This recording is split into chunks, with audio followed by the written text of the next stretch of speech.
Hello, how is everyone doing today? Welcome back to the GSMC Chip Shot Football Podcast, brought to you by the GSMC Sports Network.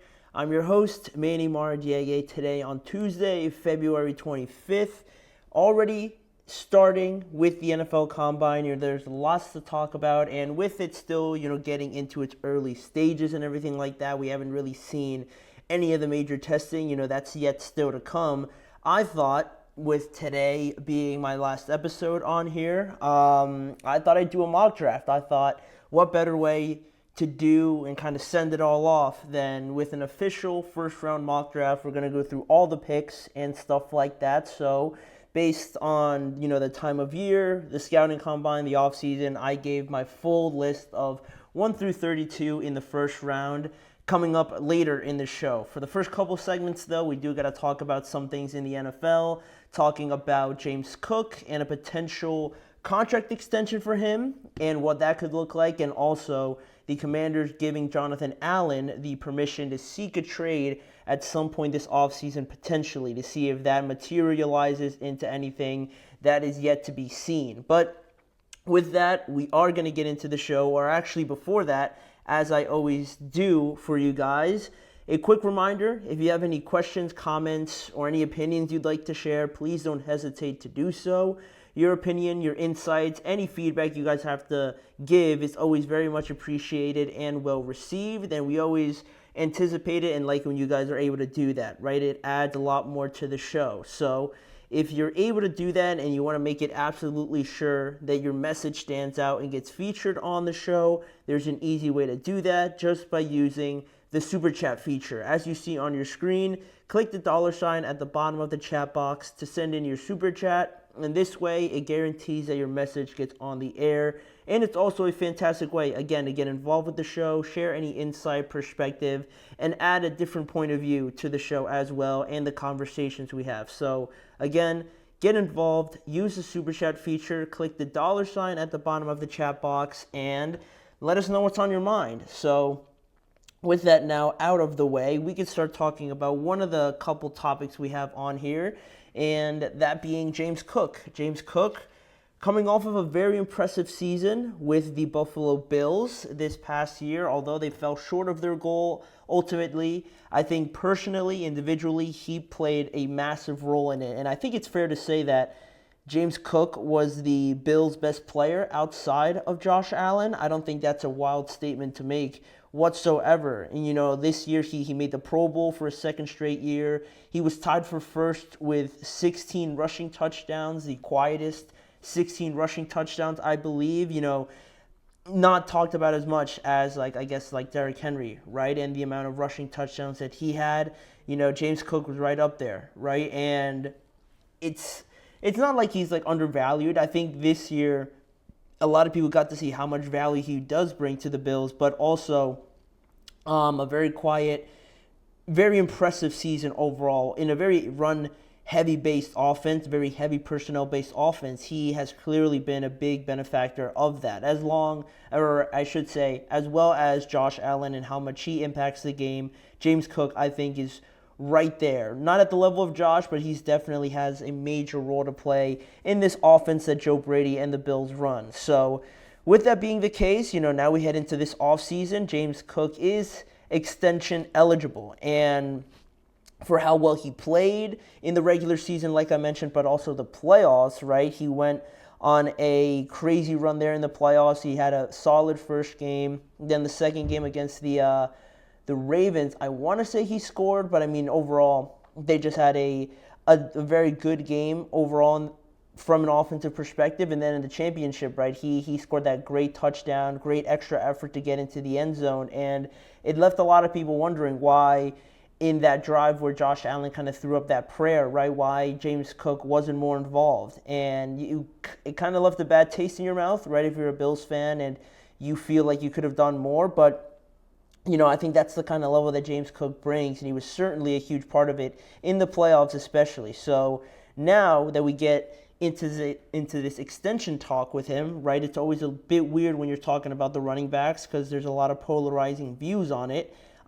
James Cook went on a podcast recently with Shannon Sharpe and Chad Ochocinco, and he was asked about the scenario, right? He was asked about him being extension eligible, and just he gave his thoughts overall on the whole situation upcoming. And the main thing that he wanted to stress, the main thing that he said on there was that he wants to get what he feels he deserves, right? Based on his contributions, his level of importance to the Buffalo Bills, and just, what he's put out there on tape.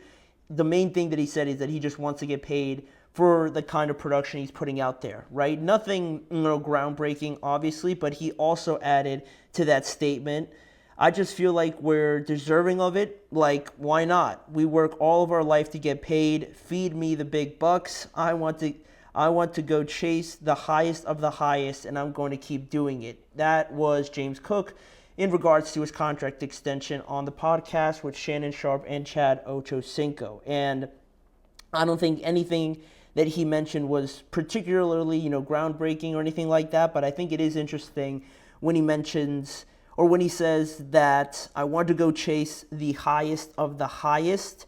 And, it may bring people to a couple weeks ago, right? When he says those words, you may reference a couple weeks ago where James Cook went on live on his Instagram, and there was a comment on there that he put on there, and he pinned it, which said 15 mil a year. And people are making the connections, right, that he pins that comment, and now he says something like this, that it means immediately that he wants $15 million per year, which would be very uncharted territory for a lot of guys. Really, only Christian McCaffrey is only up there. He's making $19 million per year. But, people make that connection. People make that, inclination that James Cook does something like that, and now he wants $15 million a year, that he feels like he deserves something like that. And if he was to get that, he'd become the highest paid running back behind, like I said, Christian McCaffrey's $19 million per year. But he only got 2 years out of it, right? Christian got that huge extension. Right now he's making $19 million, but it was on a 2-year extension, right? This would be very uncharacteristic for an NFL team to give out $15 million per year for like a 3-4 year deal, right? And that's, I'm sure, what James Cook is looking for, at least a 3-year deal, something like Saquon got or Jonathan Taylor got or something like that. Jonathan Taylor, I believe, is making $14 million or $13 million per year, and now James Cook is next up in this group. And then, if you want to really look down the line, you got guys like Jahmyr Gibbs, coming up. He's going to want a lot of money. So James Cook is really leading like this young running back group into this new area now, especially after last year where I think Saquon and Derrick Henry they really dominated the league, and especially Saquon and how well he performed. And now I know not everyone's going to be Saquon, but I think it opened everyone's eyes to like the running back and the importance and the value there is with that, and just how much the Eagles dominated and how much better they look with Saquon there. People make that connection, and I think now is a good time for these running backs, and I guess James Cook in this sense, to take advantage of that. And although James Cook did say he maybe, is wanting what he deserves or is going to stand 10 toes down on what he feels like he's earned, he did also clarify that he doesn't want to feel like a cancer, and he doesn't like all the attention on him, and will stand on what he wants at the end of the day, right? But he doesn't want to be a distraction or anything like that. He doesn't want it to get ugly, and I thought it was important to reference that, because that's how usually some of these things go, especially last year, I think, with some of the quarterbacks and how, it might have been played out. Brandon Ayuk was another one. That one was pretty icy. Jamar Chase was another one. So it almost feels inevitable, but, James Cook is approaching it with the idea that he doesn't want that to happen. And now, you're talking about an extension for James Cook. What does that look like? $15 million is the number out there, right, per year. And depending on the length of it all and how it fits into the Buffalo Bills' plans, I'm all for running backs getting paid and things like that, but I feel like you got to reserve it for some of the best of the best. And I know it also does depend on the market, right, because the more these guys get paid the next group is always the one that benefits the most out of it, not necessarily like the best running backs, right? It just goes on whose turn it is, basically. And James Cook is at a point right now where he's only extension eligible. It's not like they have to re-sign him, right? Because he's still under contract, but he's benefiting off of it just because, it's his turn now. And after a year, like I mentioned, with Saquon going crazy, Derrick Henry, the same thing, now you have more of a leverage point if you're a running back. Like, look at what these teams did. Look what I did on this team, on my own team. Why can't I be trying to push the market a little bit more? And why can't I explore $15 million per year?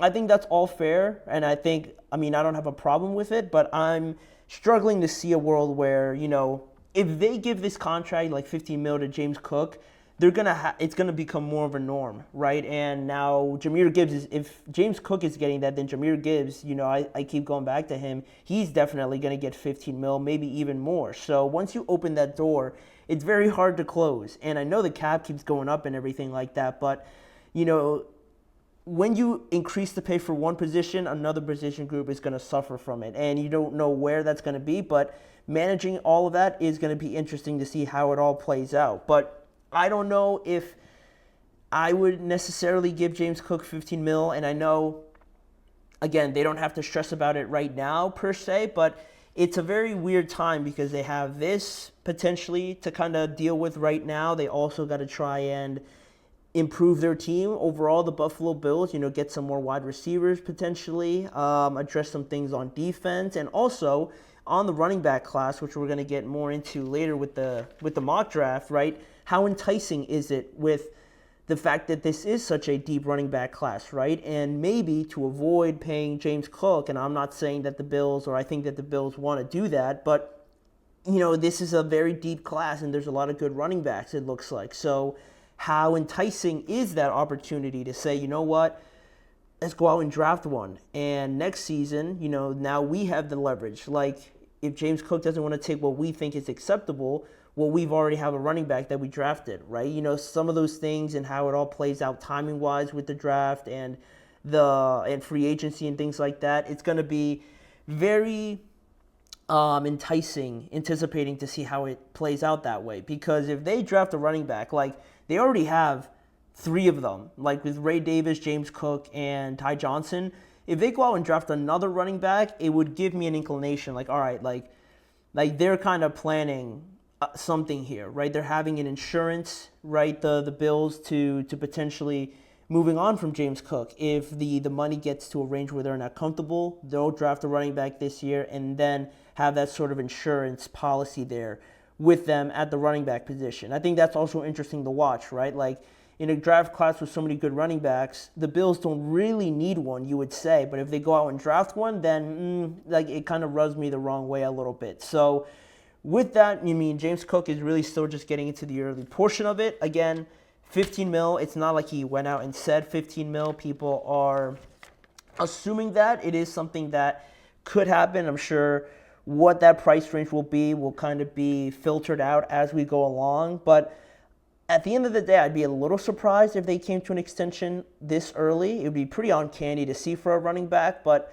it was a big year for running backs. So who knows? Maybe this offseason we'll see more of a continuation of that trend for them, in a positive direction. But that is all we have to say on James Cook. We have one more thing to get to before we get to our mock draft, and that's just touching on the latest news that came out of Washington today in regards to one of their more established players, Jonathan Allen, entering the final year of his contract. The Commanders gave him permission now to seek a trade. And with that, we're going to get into all the details, all the information we know about it, and just give our reactions and potentially some fits for Jonathan Allen as to where he could end up if it's not in Washington. So we'll be right back. We're going to head into our first break and return with more on Jonathan Allen.